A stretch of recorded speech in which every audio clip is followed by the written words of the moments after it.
malam guys, ini masih malam banget ya. Aku kali ini akan sharing tentang kemarin aku lihat videonya Kak Hart Gumai tentang perbedaan paranormal sama indigo. Jadi aku itu setuju banget sama apa yang dikatakan Kak Hart soal perbedaan indigo sama paranormal. Nah benar ya, dan ini terjadi real, ini real ya, ini menurut aku, dan juga ini menurut akan garis bawahi ya, ini menurut pendapat aku. Jadi realnya itu gini, realnya itu tentang indigo itu, dan juga karena terus ya soal indigo ya, ini menurut pendapat aku itu apa yang dikatakan Kak Hart Gumai itu ada benarnya. Nah kalau paranormal itu emang beneran ia melakukan ritual dulu sebelum menemukan jawaban, dan ia itu kebanyakan paranormal ya, ini itu mencari ilmu dulu untuk bisa praktek menjadi seorang paranormal. Nah jadi mereka harus melakukan berbagai ritual untuk mendapatkan, misalnya kita minta petunjuk gini, nah itu dia harus melakukan ritual dulu. Beda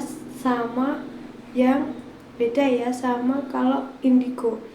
Kalau indigo itu dia, kalau ini menurut aku dan menurut Kak Hart ya, menurut Kak Hart Gumai ya, bukan aku sendiri, dan tapi ini real yang terjadi sama aku juga. Jadi gini, indigo itu dia itu nggak nyari ilmu guys, jadi dia itu nggak dapat ilmu, maksudnya dia nggak berguru ke siapapun. Ini kan sudah garis bawahi kan ya, menurut aku dan menurut Kak Hart ya. Jadi gini, dia itu nggak mencari, itu namanya nggak mencari ilmu guys. Jadi dia itu nggak pernah berguru ke siapapun. Jadi kadang indigo itu dapat sendiri, nggak tahu ya, kata ada yang dapat dari keturunannya, dan juga ada karunia dari pemilik alam semesta, yaitu Allah yang Maha Esa.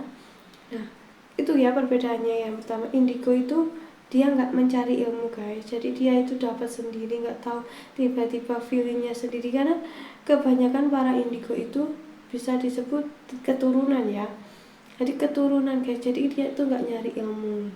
Jadi kalau beda sama paranormal itu harus berguru dulu untuk mendapatkan skill perparanormalan ya.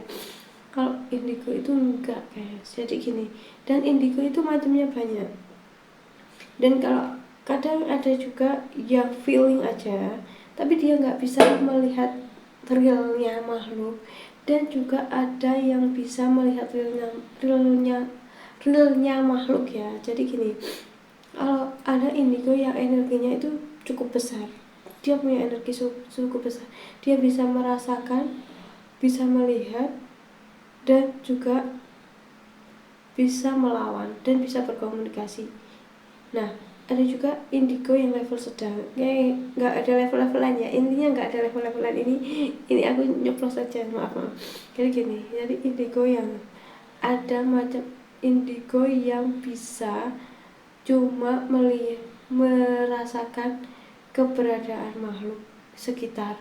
Oke, kalian garis bawahi ya, merasakan makhluk sekitar. Tapi kebanyakan indigo itu bisa feeling ya, kejadian yang akan terjadi ke depannya. Jadi perbedaannya itu ya, intinya perbedaannya, kalau indigo itu nggak nyari ilmu dan nggak melakukan ritual apapun, tapi kalau paranormal itu melakukan ritual dulu untuk mendapatkan suatu petunjuk. Jadi intinya aku setuju sama apa yang dikatakan Kak Hart ya. Jadi semoga video ini juga membantu kalian untuk membedakan mana indigo mana paranormal ketika membuat narasi. Jadi ini menurut pendapat aku ya. Jadi cukup, terima kasih. Nanti kita bahas lagi, jangan lupa subscribe ya, oke? Dadah.